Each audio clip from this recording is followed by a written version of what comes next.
Three rising stars are shaking up the 2026 NFL Draft rankings. And here's why I am buzzing about their game-changing performances.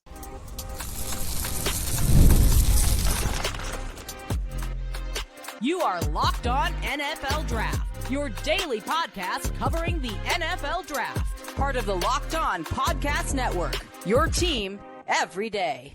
Welcome back to the Locked On NFL Draft Podcast, your daily podcast covering your favorite draft prospects, part of the Locked On Podcast Network, your team every day. I'm your boy, Damian Parson. I'm an NFL draft analyst with Bleacher Report. And as always, thank you for making Locked On NFL Draft your first listen today and every day. Shout out for being our everydayers. It is Watch the Tape Wednesday, where I take three players from the previous week of college football, watched the tape, broke it down, took my notes, and I'm here to give you the analysis that you crave and love. And guys, we're talking about Trinidad Chambliss, the new star quarterback for Ole Miss, and Lane Kiffin, Makai Lemon, the wide receiver from USC. I got a comp for you I think you're going to like. And then Matayo Uiagalelei, the 6'5", 270-pound edge rusher, defensive lineman out of Oregon, made big-time plays versus Penn State. But before we get into that, today's episode is brought to you by FanDuel. Right now, new customers can bet just $5. And if your bet wins, you'll get $300 back in bonus bets to use freely across the app. Trinidad Chambliss. Guys, this is, again, he transferred from Ferris State. He transferred late, like right around fall camp. It was supposed to be Austin Simmons, the Austin Simmons show for this team and for this offense that Lane Kiffin runs, right? Where Lane Kiffin watched his previous starting quarterback, Jackson Dart, getting his first win in the NFL, his first start, his first win as a rookie. Got to feel good for Dart, got to feel good for Lane Kiffin, but don't just let's pump the brakes. It ain't just Jackson Dart. Lane Kiffin has another one we might be talking about. I wouldn't say first round right now, but Trinidad Chambliss is coming off another game where he made a lot of plays. And he made plays against LSU that it ultimately determined the result in this game. And for me, some of the things that like just early takeaways when I was watching the tape back. They won. LSU lost this game, and Ole Miss won this game 24-19. It went down to the final drive, basically in the fourth quarter, like under 2 minutes left, things of that nature. And Trinidad Chambliss came through in the clutch. And I'll say this: one of the last things I jotted down was one of the first things I'm going to mention that I love about this game. He is a late game decision maker. This young man, you go back to the Arkansas game, right? Now, albeit Arkansas's receiver fumbled the ball late in that game and hurt their team or whatnot. But still, Trinidad got the ball back in that fourth quarter, and they could have actually been stopped, had to punt the ball, and Arkansas with Taylor Green and his explosiveness as a runner and a passer could have gotten chunk yardage in 2 or 3 plays, got down, scored, won the game, and went home, right? But instead, Trinidad Chambliss was able to take the ball. He ran a QB power on first down, if I remember correctly. On first down, ran QB power, got 8-9 yards, right? And then he ended up getting the first down, drained the clock, ran the clock. It was over. Did the same thing here. And this one it wasn't his legs. He used his legs earlier, but I think it was like a third down or something like that. And they ran a nice little out of a bunch set, kind of a condensed formation. He hit and he identified it. It was quick processing. He was in rhythm. That back foot hit. He ripped the ball, unloaded it, got it to the tight end. Tight end got probably about 15, 20 yards, and then politely took a seat, let the clock run out, and they won the game against a very, very tough LSU defense. And Trinidad Chambliss, again, I keep mentioning it. I keep saying it. That Russell Wilson type of guy. In terms of like skill set, height, weight, build, 6'2", 205, 210. Let me just double check. They got him at 200 even, 6 foot 200 even. And in this game, 23 completions, 39 attempts. He completed 59% of his passes, 311 yards passing, 8 yards per attempt, one passing touchdown, 1 interception. But he also ran the ball for, I believe it was 57 yards or so in this game. 67 yards in this game as well per PFF. What I really appreciated in that game was first things first, he was a little too eager too early in his game. He bailed some clean pockets. He missed on some quick passing concepts. There was, I think it was a quick spot concept that he could have easily converted and moved the chains. And it's just that clock. He was sped up. He was hype. I feel like this was the game. Up until this game, he had been playing on a very even keel platform and level, in my opinion. This was the game where I felt like the pregame jitters and nerves got to him because I believe that he understood how important this game was for Ole Miss to beat LSU. LSU was undefeated. At the time, when they beat Clemson, it was the best win of the season, so forth and so on. So Trinidad Chambliss, in my opinion, felt some of that pressure in this game. And you saw it. He was coming off reads too quickly and everything. But when he started to get settled, you started to see some nuanced play from this young man. You started to see him use his eyes to manipulate underneath defenders. There was a play, I believe it was in maybe the second quarter. I believe it was the second quarter. And they had a slant from his backside right, from the Z receiver.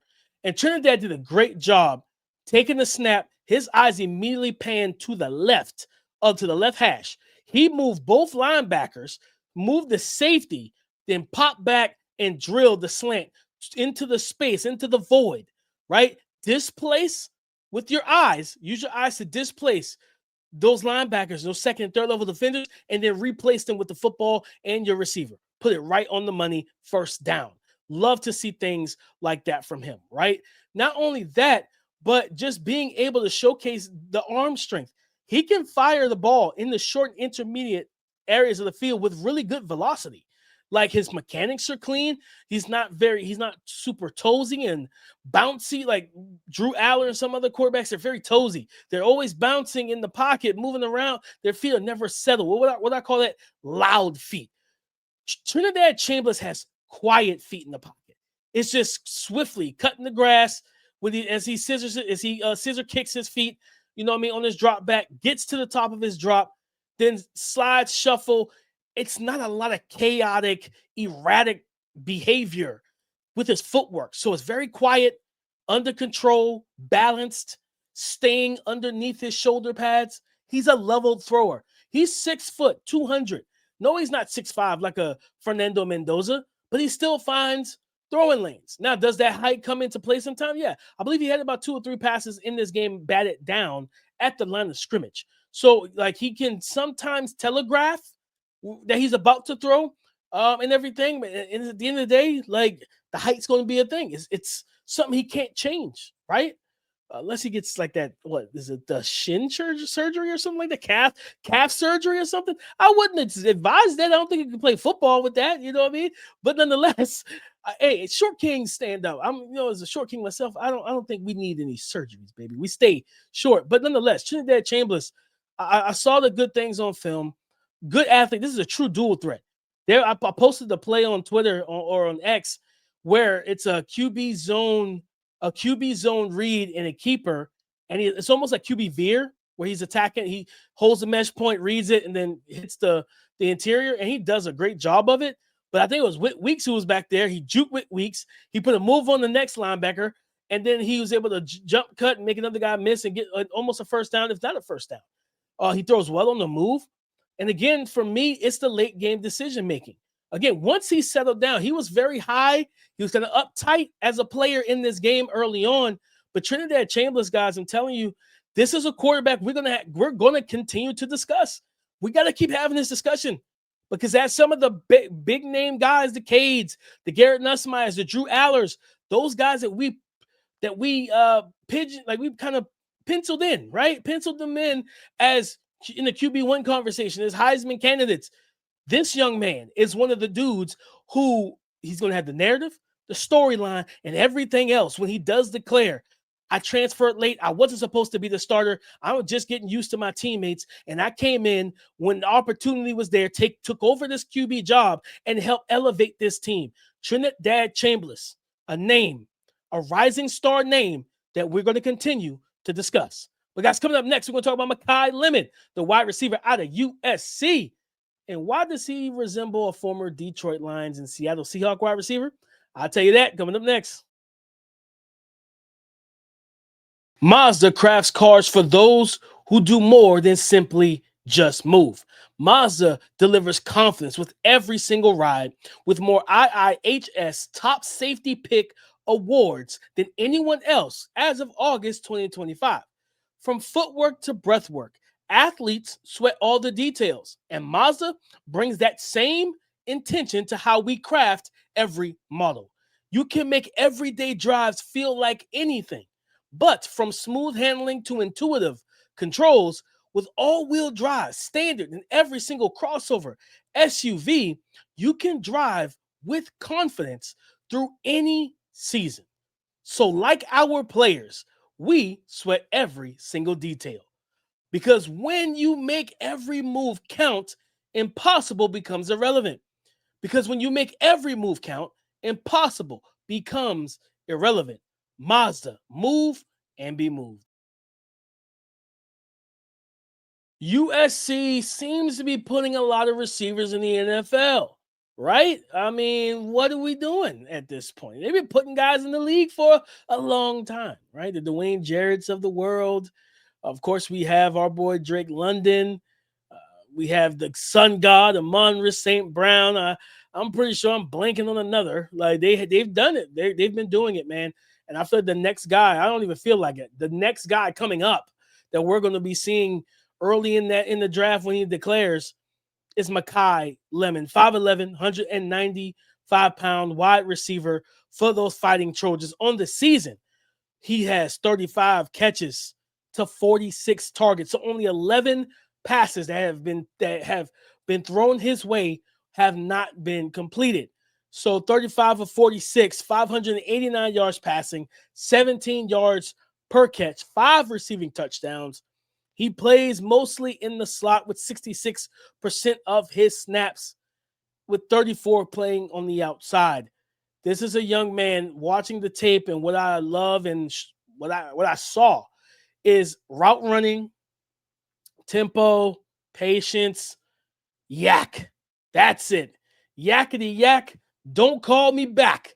Yak, man. He got a lot of yak. And this is a guy that's strong, sturdy. Again, 5'11", 195, right? He is a sturdy build. And there's throws that Jaden Mayava threw to him. I was like, oh, Jaden, like, yeah, you're throwing it into a tight window, but it's not like just a fired in. He's layering it into a tight window, and you just see the fearlessness of Makai Lemon. Go up, catch the ball, and take contact. He's a collision receiver. He makes collision catches, right? So he's physical, he's tough, he's gritty, but he runs good routes. There was a throw by Mayava missed him because he was flushed out, didn't get his feet set in that situation. I'm sorry. And it was a double move. It was a double move to the outside. So Makai Lemon runs what looks like he's going to be running a crosser, and then he breaks it back on a bit of a corner route. And listen, I'm telling you, the salesmanship was magnifique, right? It was top tier salesmanship. I loved it, every bit of it, because you see him drive like he's going to go on the shallow cross, eyes paying to the quarterback, sinks his hips, and reverse pivots right back out of there, leaving that defender flat-footed, trying to change directions because it was man-to-man coverage. He can win one-on-one. He is a man beater. He's a man coverage beater. But not only that, Makai Lemon does really well in finding the soft spots in the zone, locating the vulnerable spots, knowing when to sit and when to carry the route. He does his best to avoid the contact, and understanding, for those who don't know, when you're facing and you're running a drag or a crossing pattern against zone, you got to read that second level defender. Typically, you got to read that backer. If he's dropping back, you run your route underneath them. And if you're supposed to be running more of a middle, I would say deeper over route, middle of the field over route, like at maybe 7 to 12 yards, yeah, you take it shallow and then you work it back up. But if you're supposed to be running that, and that linebacker takes that step forward, you just work right behind them, right? So you want to avoid him being able to make contact, hit you, chuck you, throw you off your route path, things of that nature. And you see the high football IQ. But where he shined in this game, let's go back to the stat line. Against Illinois, 16 targets, 11 receptions, 151 yards receiving, 13.7 yards average per reception, two receiving touchdowns in this game per PFF. And just I'm sitting there and the back shoulder fade, man. Again, 5'11", 195. Mayava clearly has a connection. They understand each other. All of that is evident. Okay, it is absolutely evident. And his ability to make the play on the back shoulder fade was outstanding. Yes, two. I want to make sure 2 receiving touchdowns. I believe both of them were back shoulders. Slot fade, back shoulder. They isolated him. Listen, for those who know, my everydayers, right? Shout out to you. If you're not everyday, subscribe, man. Subscribe. What are you doing? Why wait? Do it now. All right, let's get back. Let's get back, but do it now. The everydayers know we talked about Jacoby Lane as like that George Pickens, AJ Green-esque type of build and skill set, things like that. More George Pickens than AJ Green, in my opinion. But we were expecting Jacoby Lane to be the top target getter in this offense. Well, that has not been the case because Jayden Mayava loves throwing the ball to Makai Lemon. And for reference, Jacoby Lane did miss a game, but he didn't miss a game that would have this type of discrepancy. Jacoby Lane on the season has been targeted 17 times. He's caught 13 of the 17 for 278 and a touchdown. Average over 20 yards per catch. Love it. Makai Lemon has nearly 30 more targets than him at 46. So he's, like at the end of the day, he's got 46 targets and 35 receptions. And Jacoby Lane, who's played in 4 games, only has 13 total receptions. Mayava is comfortable and more comfortable getting the ball to Makai Lemon. So, yeah, Mayava is doing what he's supposed to do. He's stripping the football. And Makai is getting open. He's winning. But again, to me, it's the yak. Their ability to create with the ball in his hands. He's supposed to have 3 touchdowns. They called one back. I believe it was 4. I hate this penalty because especially when it has nothing to do with the play. So who cares? Don't throw the flag on this. But I think it was a legal man downfield. They ran a wildcat zone read into a pitch to the quarterback for a flea flicker. So you had Wayman, I think it's Wayman Jones is the running back. I just know his name is Wayman. So number 2, the running back is at the quarterback spot. Wildcat, he takes the handoff, takes the snap, reads the mesh point. He hits the perimeter like he's running the QB zone read, a Wildcat zone read. And then as he approaches the edge, he pitches it to the quarterback who's at receiver, Jayden Mayava. Then you have Makai Lemon who's selling the block, and then he goes upfield. He's wide open. But it's what he does after the catch. He jukes a guy, jukes another guy, makes another guy miss. He made like 3 defenders miss from Illinois. So, yes, the play got him wide open, but you came for the play in the creative play call. You stayed for the nifty and nasty footwork of Makai Lemon to put guys on skates. He was crossing them up out there. So you got the footwork, short area quickness, burst and acceleration that Makai Lemon offers, but you also have density in the build, physicality with the mindset, and contact balance and strength to fight through contact, to fight through those hits, stay upright, and get yards after the catch, after contact. So he double dips in yak. Excuse me. He double dips in the yak. Makai Lemon gets yards after the catch, as well as yards after the contact. And sometimes he gets them back to back. He gets the ball, takes contact, gets yards after the contact, which is yards after the catch. He's a double dip yacker. Guys. So listen, man, I'm telling you right now, this is a young man I have a high second round grade on. He is my wide receiver grade, my third highest wide receiver right now in terms of grades. I have, of course, Jordan Tyson in the field and in the world by himself. He's on a deserted island, chilling freshly stocked fridge. He doesn't have to do anything for himself. He's good. Then I have Cardinal Tate as my wide receiver 2, and then Makai Lemon is right behind him in grade as my wide receiver 3, and everything. So, yeah, man, only thing I can say, guys, is this: it's simple. It is simple to me. Makai Lemon, my comp for him, I'm going to give it to you. I think you're going to like it. My comp for Makai Lemon is simple. It is a twitchier Golden Tate. Remember Golden Tate? Strong build, yards after catch, good route runner, great hands, all of it, man. So that's my comp for Makai Lemon, wide receiver out of USC. It is Golden Tate. I think he went to Notre Dame. Don't quote me, but I'm pretty sure he went to Notre Dame, I think.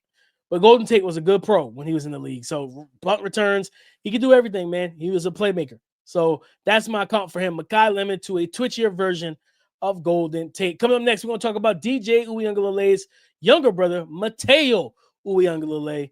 DJU went undrafted. This kid is not going undrafted. He might be a first-round pick. We're going to talk about that coming up next. Today's episode is brought to you by FanDuel, America's #1 sportsbook. The NFL season is here and in full swing, and FanDuel has an offer you do not want to miss. Right now, new customers can bet just $5 and get $300 back in bonus bets if you win. That's right, you heard it correct. You pick a bet, put down $5, $5, and if it hits, you'll unlock $300 in bonus bets that you could use freely across the app. I mean, using it on player props, building same game parlays, and even jumping into the live action as it unfolds. So why would you want to skip out or miss out on a deal like this? You don't. How can you get into it? It's simple, guys. What are you waiting for?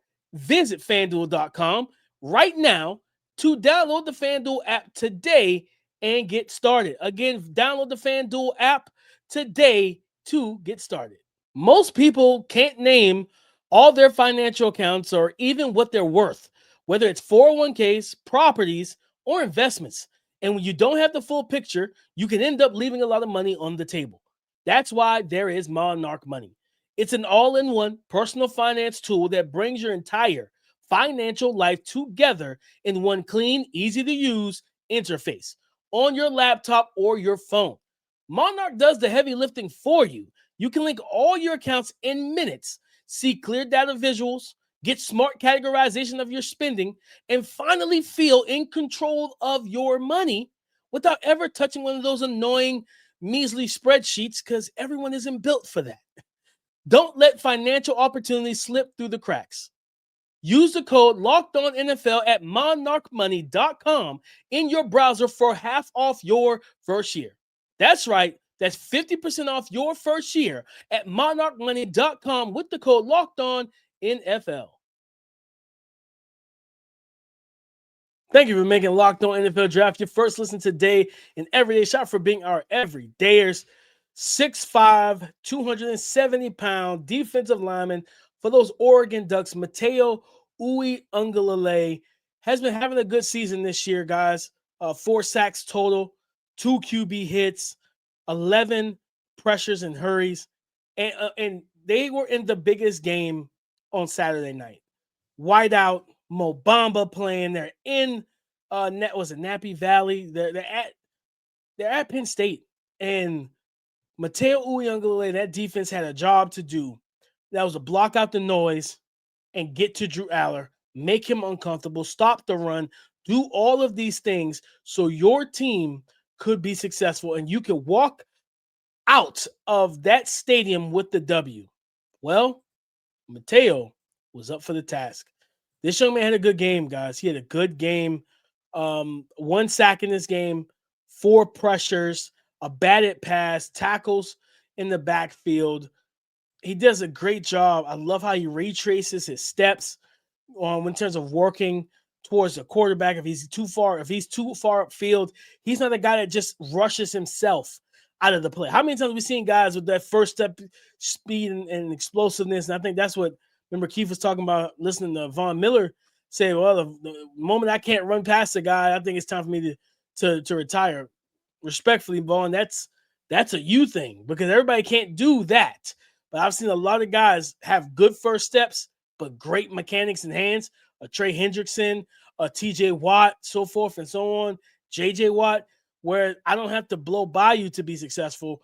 I'm technically refined, and I'm going to be successful in that regard. And with Matayo, he has a good first step, so he can get even with a tackle. And we usually use this phrase for corners and receivers. If the receiver is even, especially early in the rep, if he's even, he's leaving. You know what I mean? And it's the same thing for edge rushers and offensive tackles. If that guy is even, baby, he's leaving. Like, he's gonna get around you. If his first 2 steps place him so far upfield, he's on your upfield shoulder before you can get fully into your kick step, into your pass set, that's a problem. And one thing with Matayo Uiagalelei that I loved in this game was the run defense. He was setting the hard edge. He was handling double teams, playing gap control, rush lane integrity, things of that nature. But then you saw the ability to anchor with power at the point of attack. He was physical, man. But not only that, he got quick wins. You would see him use his hands to clear. I tweeted out a clip, man. He's at the right. He's at the defensive right, offensive left, defensive end spot against their left tackle. And the first step quickness, but the suddenness with the maneuver.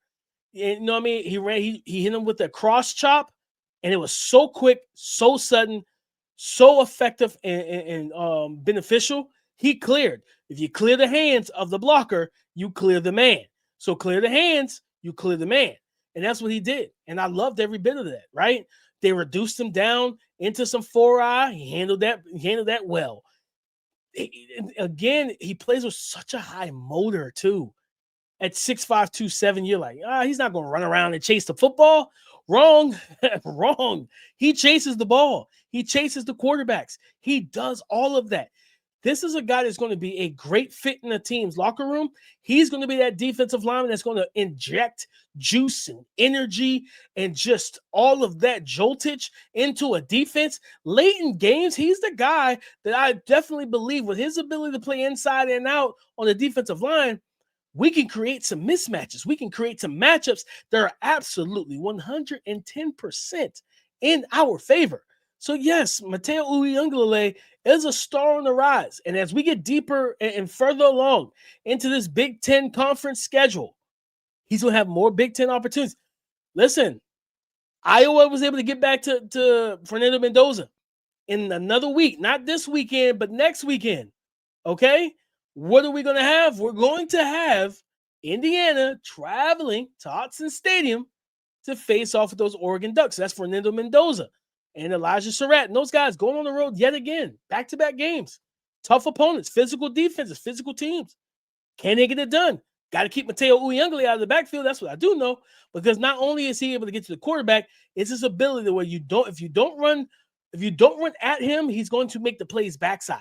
If you run at him and he hits and strikes with timing, he's going to blow the whole thing up, right? He's got the long arms and the long body and torso where he can extend his frame to grab the ball handler and bring him down to the ground, whether it's a quarterback or the running back. So at the end of the day, guys, I'm telling you now, we had 3 stars in this show that are 3 rising stars, in my opinion. Matayo Uiagalelei out of Oregon, Makai Lemon out of USC, and Trinidad Chambliss out of Ole Miss. Guys, thank you so much for making Locked On NFL Draft your first listen today and every day. Shout out for being our everydayers. Go subscribe and follow for free on YouTube, wherever you listen to podcasts, to get the latest episode as soon as it is available. We're going to have a conversation about the quarterback class on tomorrow's show, contextualizing this quarterback class for the 2026 NFL Draft.